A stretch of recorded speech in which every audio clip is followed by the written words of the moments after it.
Right, well guys, back again. Hello. This thing, I've done all my family stuff now, so I'm back onto my RC. This table 2 days ago was completely empty. There was nothing on it whatsoever. And I've managed to bring it back to how it's always looked very quickly.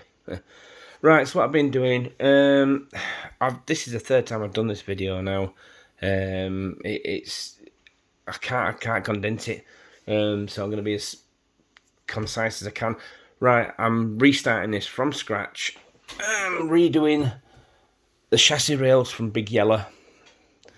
I've hurt my hand straightening them out because I had really steep angles on these. So I need to get these to match the aluminium ones that are under there. Why am I redoing them, you ask? Because the aluminium ones broke. I don't know if you can see that there, but there's a patch there. And it's the same on the back. That one broke twice, so I was never really happy with that. Second U-turn. This truck has had more U-turns and decision-changing policies than the British government has, so bear with me. It's almost like I don't want to finish it. Yeah, now, it's using the double E axles from the Land Rover. Deep down, nagging at the back of my mind is real reliability issues. I never really think to myself, this is going to be tough enough. If these axles broke under the Land Rover, they're going to break under this. Now, this thing's going to put much more pressure and load onto the part that broke the first time round. So, going back to that, I tried my best to get those metal axles under that. These AR60 axles, because of the offset pumpkin, it doesn't matter what I do with the transmission, whether I have it with the output on one side or the other, it doesn't work. They need to be in the middle for the angles of the drive shafts to work. So I'm stuck with these and know what to do with them. And I thought to myself, can't be with a rigmarole trying to sell them. So I thought, what do I do? Put them under this. Solve two problems there. One, they're tough as hell. I had them under Big Yellow with which is far heavier than this, and I had them with a twin motor setup from an Emax. So if it'll take that abuse, and didn't break, they'll be fine under this. So I'm going to redo the axles, renew the axles, and redo the chassis rails. So I'm effectively starting again. It doesn't work with the chassis mounted servo for the steering.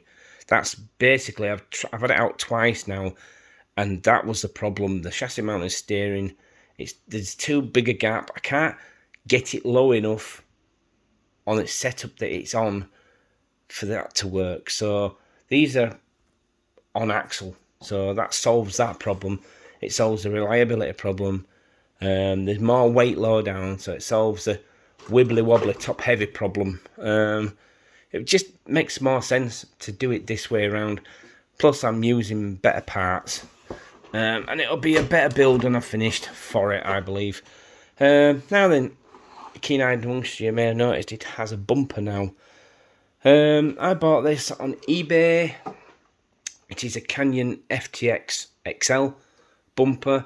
I noticed that, thanks to Tomley RC, he did a review of one, and I thought to myself, that's got to be roughly the same width as my 6 scales, and it is.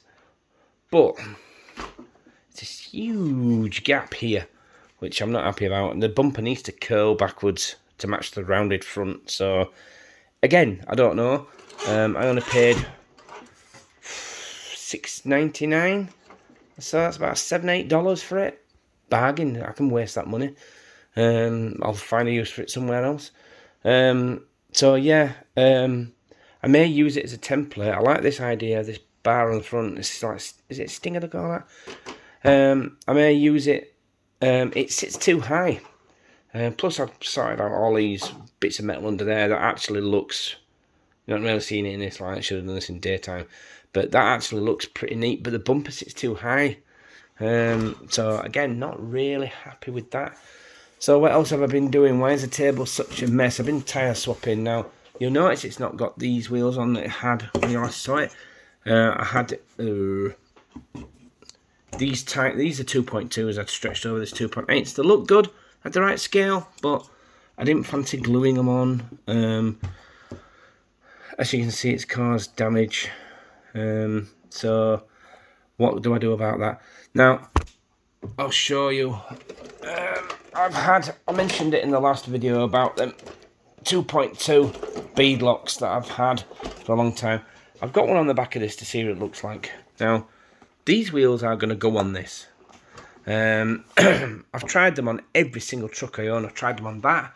No. Tried them on that. No. Even tried them on that today. No. But I then tried them on that one because it's got 1.9s on it. And I tried the I have 5 of these tyres, by the way. And I tried it on that. Now, I cut the bead to fit it on that. But if you just look, it just looks... If you ever see a real Land Rover with the standard wheels on, the profile of the tyre is not as big as that. I just think that looks more scale to the vehicle. So I've ordered some 2.2 bead locks that look like the steel rims on a Lander.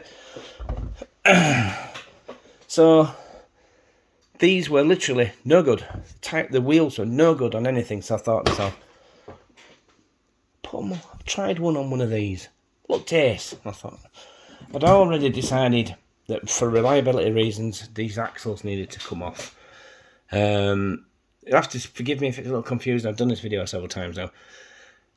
After trying to get those axles on the Fall Guy truck, no matter how I switch the gearbox and transmission, the drive shafts don't work with the links. So I'm thinking I'm now left with these axles. Put them on here.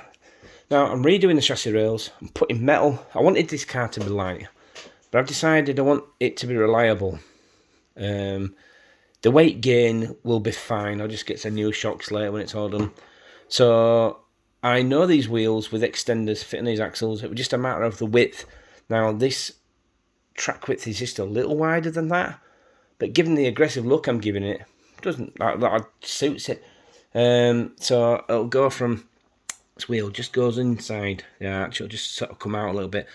I've got some wheel arch trims, that fender flares that I made a long time ago. So there you go. Right, so U-turns everywhere now. What else have I been doing? Now, because I've now found a use for those rims, the Traxxas rims are free. And because I'm not using these tyres, I want to use these on Big Yellow. I may have to cut the beads off these as well to fit them over 3.2 tyres. But the good tyres, and they'll be low profile by that point. So that's 2 sets of superfluous parts used up. Long time ago, when I thought I was buying a set of these tyres, the picture showed these on the auction, and when they came, it was these. And as you can see, there's a substantial size difference. These just look like pram wheels on the Land Rover, because the Land Rover came with these wheels originally. So I mean, look at the difference. So I reordered from somebody else, and that's where I got these set of 5 tyres that were just mentioned. So these were then left over. What do I do with these? When I bought the body shell, which I painted up as a Polo R, I got some 2.2 rally wheels, HPI 1/8 rally wheels, but they're actually quite a small car. So when I put them on, they're getting like pram wheels. Oh, crap. So what did I do? Yeah, put these Slash wheels on it that I'd bought for my Slash. They're too big, just about. It works, but there's lots of catching and rubbing, and it looks a bit silly. I needed to drop it down a little. And, yeah, just every build goes that way. So I thought, how can I fix this? And I thought, I know these are rally. I know these are 4x4 tyres. I know it says Dixie Pick on them, but they actually look, to me, more like forest stage rally tyres. So when I bought the shell, he gave me these Kyosho WRX rally tyres.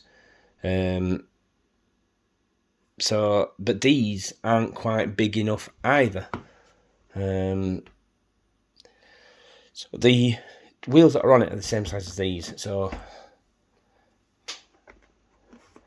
they're just a bit smaller and they're just a bit smaller, and I thought these would be just about the right size rolling radius, so I've trimmed them to fit on these.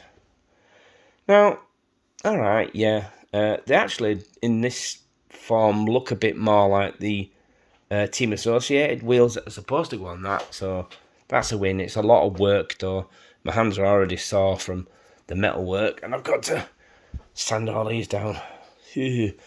So yeah, that's what I've been doing. Laborious stuff.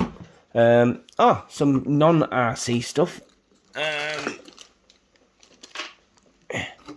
This is the Matchbox Baja Bouncer.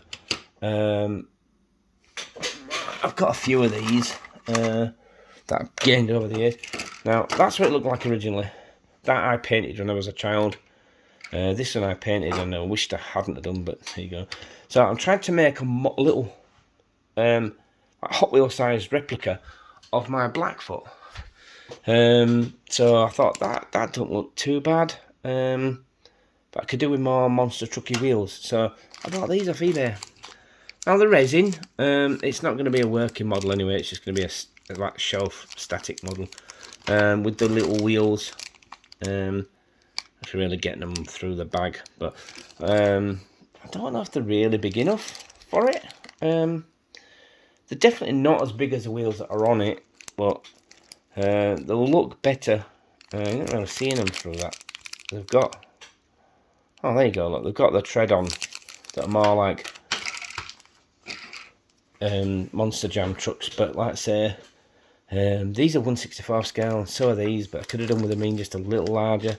But like I said, they look better than those. So yeah, it is what it is, and that's what I'm up to. I'll be painting these. I need to mount them to the little truck somehow. I haven't worked that part out yet. So yeah, it'd be just a little bit bigger than that. So that'll do, because the wheels are just ever so slightly bigger than that. So yeah, well, maybe I'll make it look more like I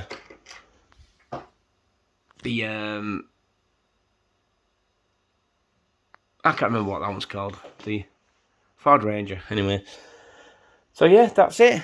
Tyre swapping and rebuilding something that's already built. That's what I'm doing. But I'm back, guys. I'm back. So I'll leave the next video until I've done all the tedious stuff. You've seen people making chassis before. I don't need to show you that. But tell me what you guys think about the front bumper. Is it too high? Is it fine? Am I overreacting? Do I need to spend more money, or have I saved a fortune and it's all good? That's what I would like in the comments, the answer to those questions. Like I say, if you look at it, especially from the side, the bumper's just way too high. I mean, is it too high? We don't get many trucks like this in the UK, so I've got no actual experience or reference to judge this on. I'm just judging videos on my phone and pictures on the internet. But to me, just to my eye, that bumper's too high. Now, I put a shortened grille on, so maybe I need to go back to the old setup and keep this bumper but the old grille. I don't know. But yeah, I'm happy with this in the fact that it's... I just need it to sit that. I want the resting height to be that. I want it more of a droop setup, so that it's always in contact with the ground, but I don't need massive clearance, because of its size. Anyway, right, there we go, 15 minutes. Thanks for watching, guys. Let me know what you think. Like I say, I bought some. I'm never quite happy with the silver wheels. I was going to repaint them, but they're anodised and it doesn't do well to repaint anodised aluminium. So I bought some titanium, like gunmetal grey ones with little holes, look more like steel rims. I think they'll look good on there. Need to get that out again soon. Like I say, those tyres just look too damn big for it. And they gave really poor grip as well, actually. Very poor grip, so maybe crawler tyres are a bit softer, they'll give better grip. Who knows? Who knows? Right, anyway, thanks for watching, guys. Bye.